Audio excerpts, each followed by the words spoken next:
Regards from शालीन विद्यालय। हम second इसके पार्ट के बारे में जाएंगे।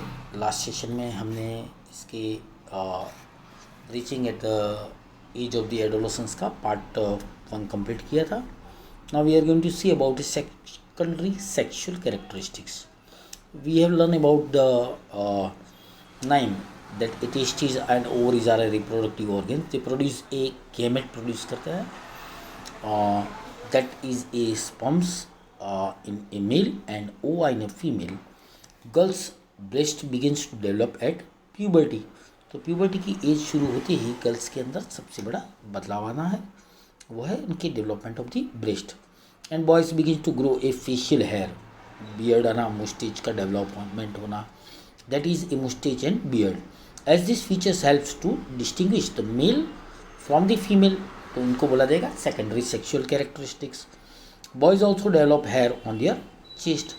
तो in both the boys and girls hair grow under a arms and region above their Thai and A pubic region.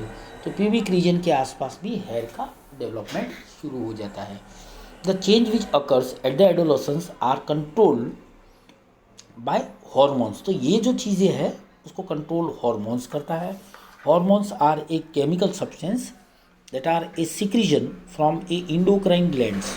तो सिक्रीजन कहाँ से होता है बेटा? इंडोक्राइन ग्लैंड में से।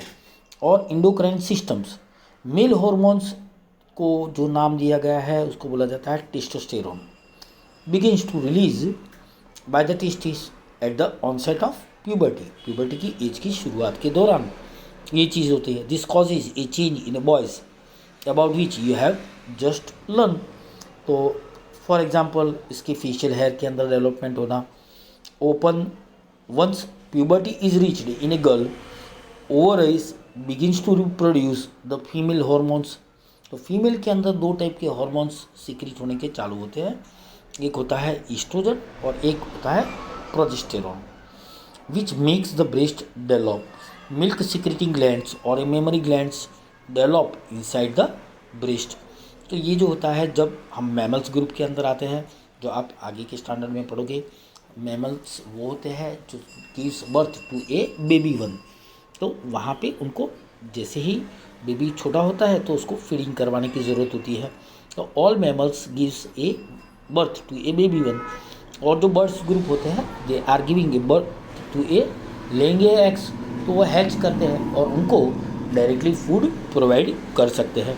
जबकि बेबी जो होते हैं उनको शुरुआत के दौरान में डायरेक्टली माँ के मिल्क पे ही डिपेंड होते हैं। तो मिल्क सिक्रेटिंग ग्लैंड्स को नाम दिया गया है mammary glands, develop inside the breast. The production of this hormones is under the control of another hormone secreted from an a endocrine gland. तो वो ग्लैंड का नाम है pituitary gland. This called as ना master gland among all. Now role क्या है hormones का? तो endocrine glands release hormones into the bloodstream, blood stream in reach a particular body called as an target site. यानी hormones का काम ऐसा होता है बेटा कि सिक्रीजन कहीं और हो रहा है और उसकी इफ़ेक्ट कहीं और पे आती है। तो यहाँ पे टारगेट साइट बोला जाता है जहाँ पे इफेक्ट आती है उसे। Target site responds to the hormones. There are many endocrine glands और ए डक्टलेस ग्लैंड होती है in the body. The testis and ovaries secrete a sex hormones. You have just learn that this hormones are responsible for the male and female secondary sexual characters. Further, the sex hormones are under the control of hormones from pituitary gland. तो the pituitary secretes a many hormones. ये pituitary gland जो है वो master gland है, तो उसके अंदर तो दूसरे भी hormones secrete होते हैं. One of which makes a ova mature in the ovaries and sperms in a testis. तो मेल के अंदर जो पिट्यूटरी ग्लैंड है वो कॉमन है और उसके अंदर जो बाकी के फीमेल और मेल के हिसाब से मेल हार्मोन्स के अंदर टेस्टोस्टेरोन होता है, जबकि फीमेल हार्मोन्स के अंदर ईस्ट्रोजन होता है। तो one of which makes ova mature in the ovaries and sperms from the testis.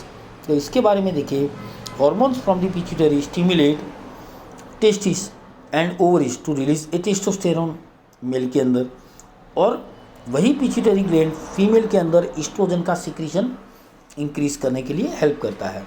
ये जब भी पिट्यूटरी ग्लैंड इसको प्रोवोक करेगी यानी जगाएगा, तभी ही ये शुरुआत होती है रिलीज इन अ ब्लड स्ट्रीम। उसके बाद जब ये टेस्टोस्टेरोन हार्मोन्स रिलीज होते हैं ब्लड स्ट्रीम के अंदर जाएंगे, और वो पर्टिकुलर साइड पे जाके आपके मसल्स के डेवलपमेंट का होना, फैट ग्लैंड के अंदर चेंजेस आना, वॉइस के अंदर चेंज आना, ये सारे चेंज वो उसकी टारगेट साइट होती है, वहाँ पे अफेक्ट करेंगे। And stimulate change in a body at onset of puberty. पहले इन बूजो have now understood the puberty marks the beginning of a reproductive period when one becomes capable of a reproduction, but they want to know the reproductive life once begin continue or its end for some time। क्या ये चीज़ हमेशा रहती है या ख़त्म होती है, तो उसके बारे में जानेंगे। तो reproductive phase of A life in human, ये जो पार्ट है वो पूरा अलग से है। यहाँ पे हम रिप्रोडक्टिव फेज के बारे में बात करें तो adolescence becomes capable of a reproduction.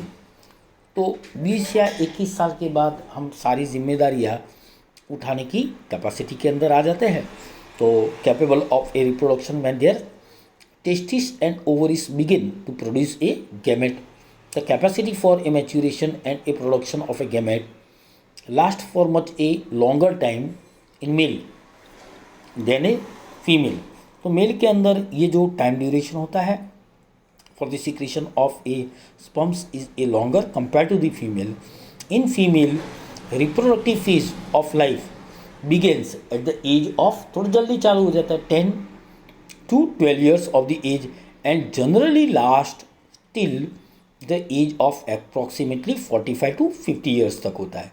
तो ova begins to mature with the onset of a puberty. One ova mature, यहाँ से एक आपका शॉर्ट नोट शुरू हो जाता है बेटा, तो आपको ये याद रखना है। Last till the age of approximately 45 to 50 years तक ova begins to mature with the onset of puberty.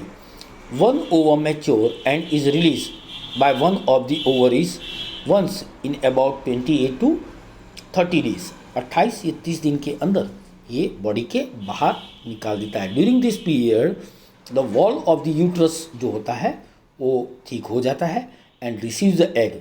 In case अगर ये फर्टिलाइज हो गया एंड तो ये डेवलपमेंट करना शुरू कर देता है। जो डेवलपमेंट शुरू हुआ तो उसको बोला जाएगा प्रेगनेंसी है। If fertilisation does not occur then release egg and a thicken जो लाइनिंग अंदर हुए है यूट्रस के अंदर along with its blood vessels are shed off, यानी ये बाहर निकल जाता है। This causes a bleeding in a woman which is called है ना मेंस्ट्रुएशन। इसको क्या बोला जाएगा? Menstruation. Menstruation occurs once in about 28 से लेके 30 दिन के अंदर होता है। The first menstrual flow begins at the puberty and is termed as a menarche. ये वर्ड को आपको याद रहना, व्हाट इज मीनार? तो जो पहली बार उसको मेंस्ट्रुअल साइकिल आता है उसे मीनार बोला जाता है। At 45 to 50 years of the age, menstrual cycle stops. Stoppage of the menstrual is termed as a menopause. Initially, menstrual cycle में भी irregular होता है। उसके बाद धीरे धीरे सारे हॉर्मोन्स का एक सेटअप क्रिएट हो जाता है। Regularly they are going to secrete and due to that menstrual cycle is controlled by hormones. The cycle includes the maturation of the egg. It releases thickening of the uterine wall and is a breakdown in pregnancy does not occur. In case of the egg is fertilized, it begins to divide and then gets embedded in a uterus for further development as you have learned in chapter number 9. तो वो उसके अंदर egg जो fertilise हुआ तो इसके हिसाब से उसके अंदर बदलाव आते हैं।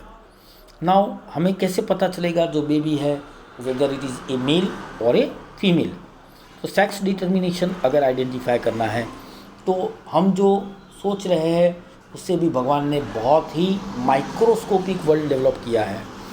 इनसाइड द फर्टिलाइज एग और a zygote instruction for a determining the sex of the baby. This instruction is present in the thread like structure called as ना क्रोमोसोम।